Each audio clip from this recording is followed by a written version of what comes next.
اقول لكم الريحه بسم الله ما شاء الله اللهم بارك. والطعم يا جماعه في حته تانية بجد. يعني اكله سريعه وسهله ومفيش ولا احسن ولا اروع من كده.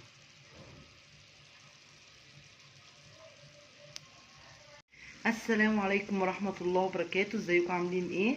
يا رب دايما تكونوا بخير. النهارده سادس يوم ذي الحجه واحنا صايمين الحمد لله والشكر لله يا رب. النهارده فطرنا لحمه بالبصل زي ما انتم شايفين كده، استوت اهي. طبعا احنا هناكلها جنب عيش ابيض او عيش بلدي زي ما انتوا عايزين، والف هنا وشفا. ومتنسوش تعملوا لنا سبسكرايب، والسلام عليكم ورحمه الله وبركاته.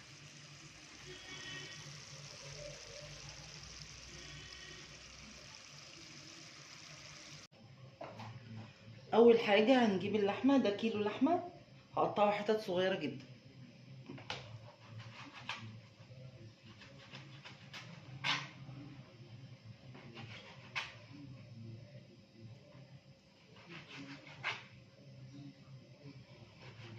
يعني مش صغيره قوي كده مثلا.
دي لحمه بقري، هي اللي تبقى ايه، تاخدش سوا.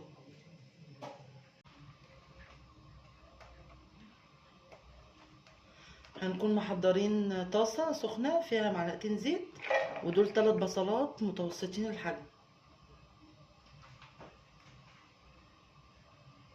هنسيبه على النار كده لحد ما ياخد لون معانا اللي هو المكرمل او البني المتوسط، اللون البني المتوسط.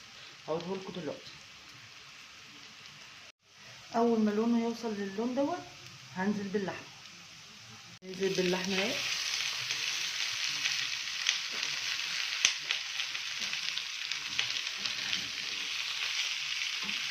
هنهدي النار بس كده على الاخر.